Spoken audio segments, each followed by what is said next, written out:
Ayan si tatay na 99 years old ang magpapahilaw tayo. Ano? Laki oh. Pakalaki ni Jopay mga kaamigo. Oh, kita. At yun nga isa, nahanap ni ate yung anak wala lumipad nasa bukid siguro yun, nanginginain. Napakalaking ibon po niyan mga kaamigo. Yan oh. Hindi magkasya sa landscape kailangan ilayo natin mga kaamigo. Yan oh, napakalaki po mga kaamigo. Nagkakalapati lang, wala na akong masabi. Lupit na mga ibon, dalaga niyang kalapati. Siya ay nakakabilib, taong mapagkumbaba. Kilalang kilala niyo, punong ministro. Okay, break time muna kami ni ate. Okay? So, yung massage niya sa akin dito, nakita niyo, nalalamigan daw. Dahil sa kaka-aircon ko, ala namang hindi aircon sa bahay, kaya puro aircon.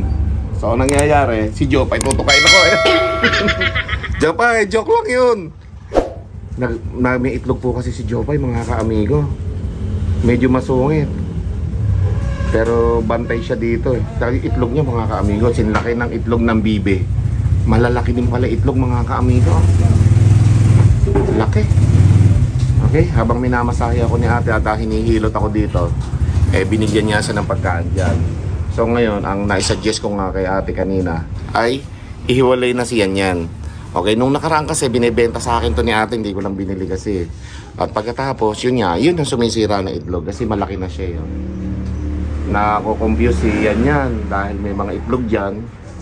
Baka inaakala niya na may iba nang nagmamay-ari ng pugad na to. Kaya tinutukan niya yung itlog na yan. So territorial din kasi to So ibig sabihin, mag-iitlog pa to ng mga 9 or 8. Kasi 12 daw yung iniitlog nito mga kami ko. Napakadami ano.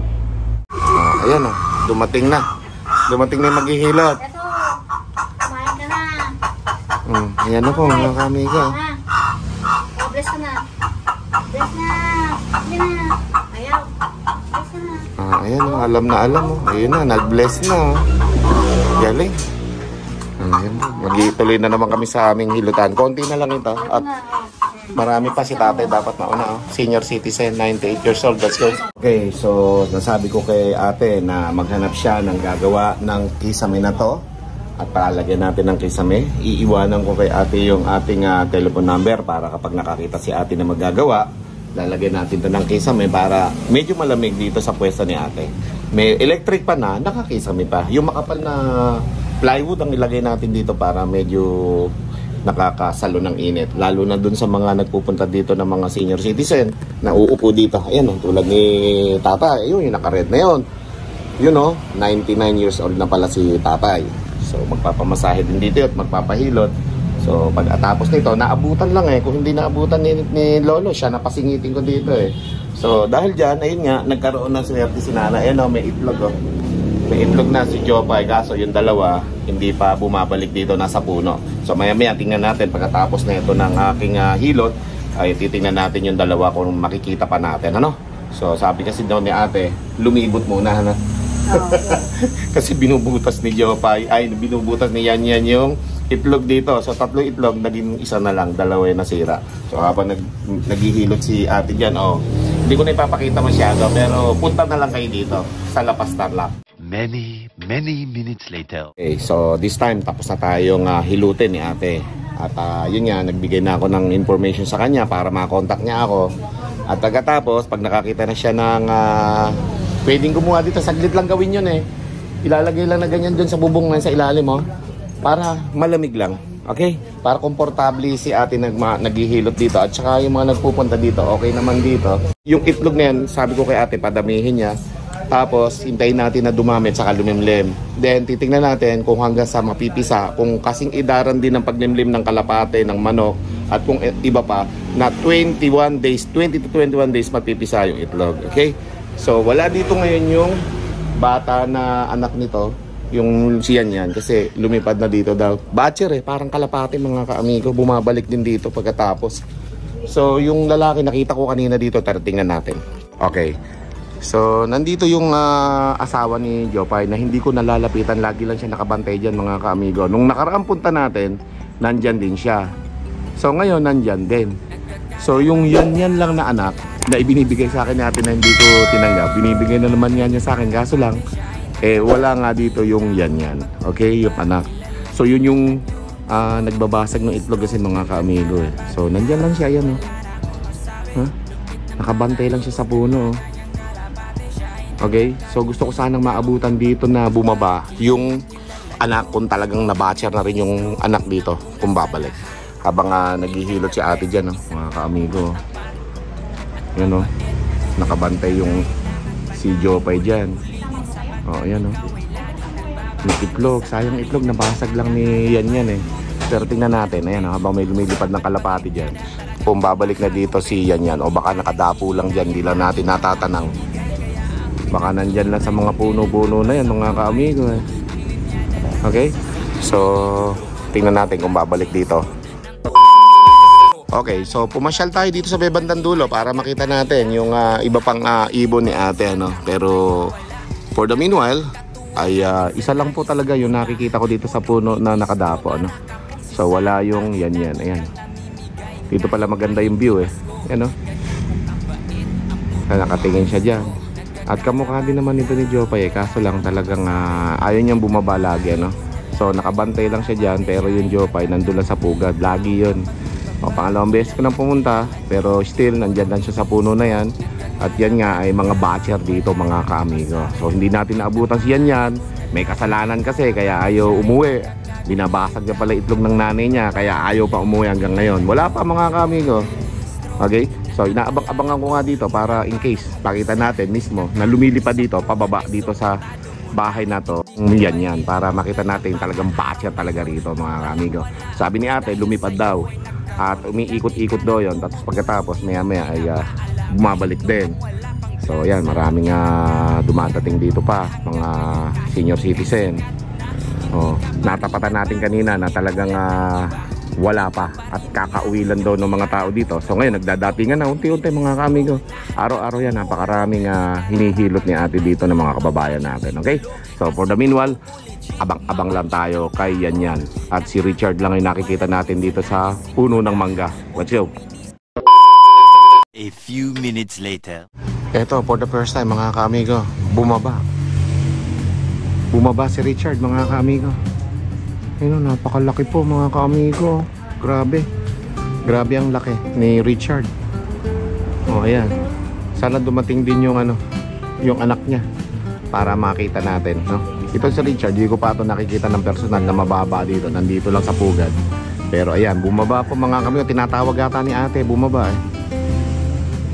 Yan yung mga guardian angel ni ate dito pagka naghihilot siya eh.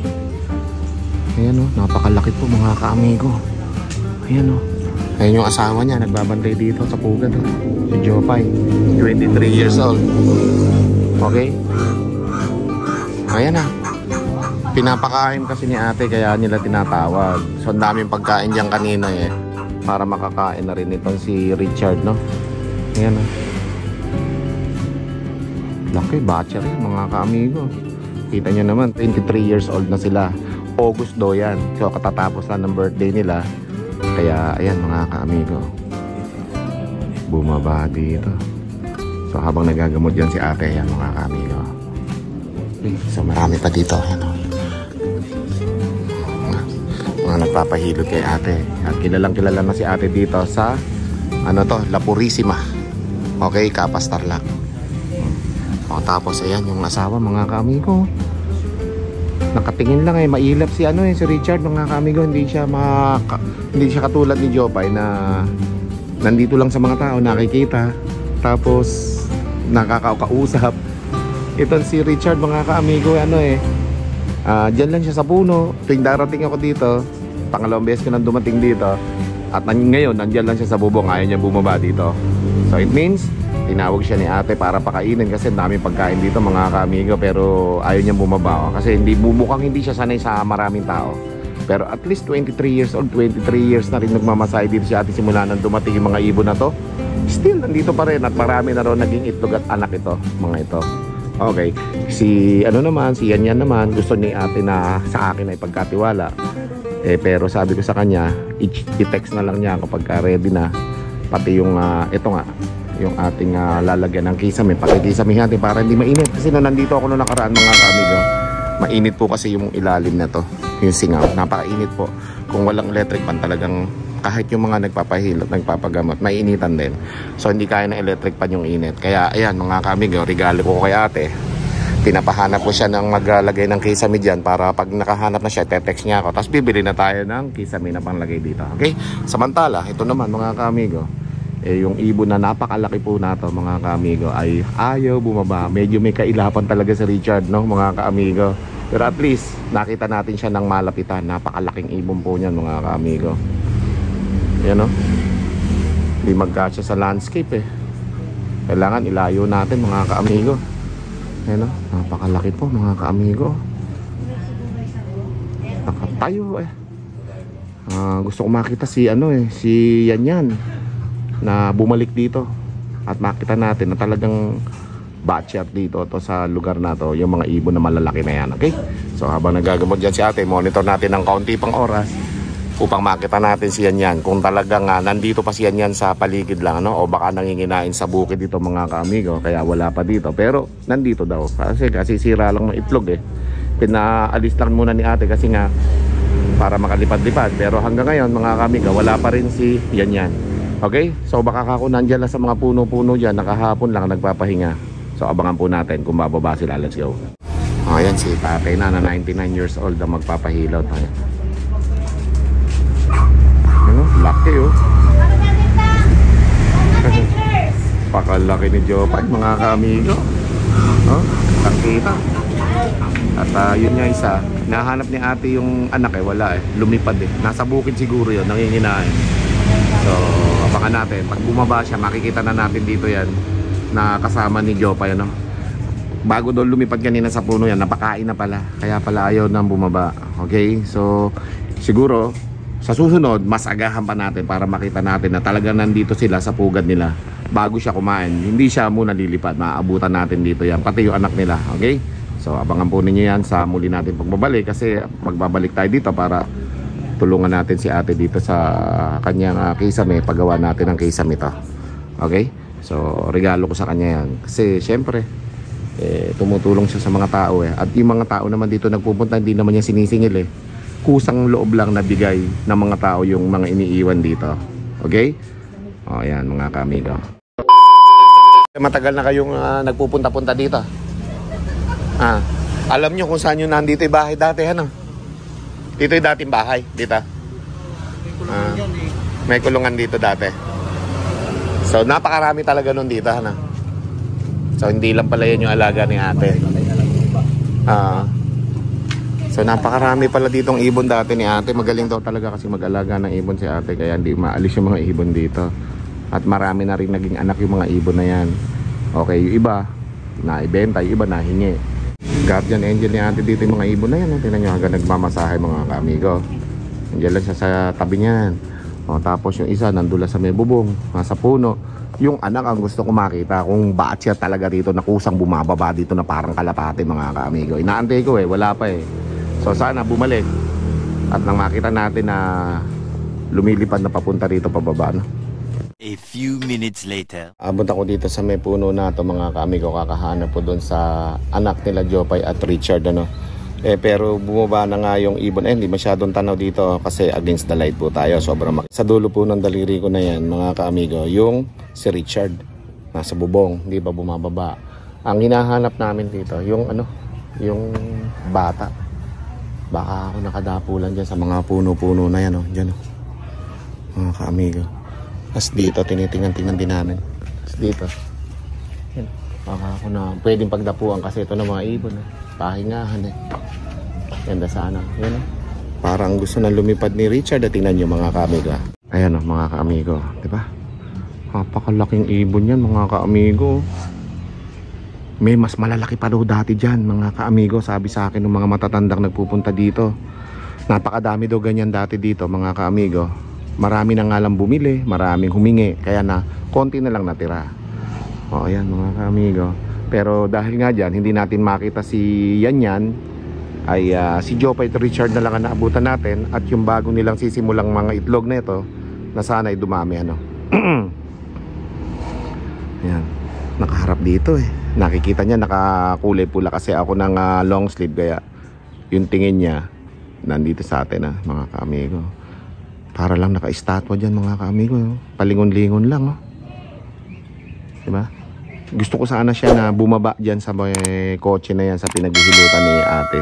At saka yung anak niya bumaba sana. Kaso wala yung anak mga kaamigo eh. Hindi ko alam kung saan dito makikita yun. Pero ganun pa man mga kaamigo, at least nabigyan ko kayo ng update dito sa mga ibon na ito na still nandyan pa rin sila. Pati yung yan. Kaya lang wala dito eh. Lumipad mga kaamigo. At dumapo yung kung saang lugar dito o mga puno. Kaya hindi pa nakakabalik dito sa kanilang bahay mga kaamigo. Ayan po mga kaamigo, maambo na, muulan na. Ayan mapatak na yung ulan mga kaamigo. Pagka kaya umulan na ganyan eh, bababa na siya. Tingnan natin. Ayan mga kaamigo, yung 99 years old na ang hinihilot ni ate. Suki na pala niya dyan yan. O yan, habang nakatingin sa kanila si Jopay. Yan mga kaamigo. Pero syempre, yun nga, inaabangan natin sana dito yung anak nila. Pero wala hindi dumating mga kaamigo. So tara na. At balikan na lang natin muli dito si ate sa susunod para hindi sila maistorbo dito. Okay, tabagay eh. Uulan na eh. Ayan mga kaamigo, nakatalikod na dito si Richard. Ayan mga gumagalaw-galaw mga kaamigo. Saan kaya pupunta yan? Ayan. Mukhang lilipad na mga kaamigo. Mukhang pupunta yata ito dun sa Mangay. Romonda to eh. Abangan nga natin kung roronda mga kaamigo. Parang gustong lumipad Ayan Ay, hindi pala lilipad mga kaamigo. Sanlata ka, sing-singman. Sanlata? Ayan Tumagalaw-galaw Richard Gomez. Ayaw bumaba mga kaamigo.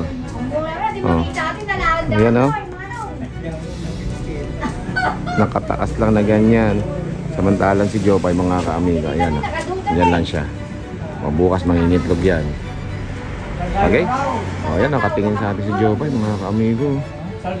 So ayan mga kaamigo, at sa susunod muli balikan natin sila para kung sakaling dumami itlog at saka yung mapagawa natin itong kisame ni ate. So let's go. Mit punong ministro, Love TV.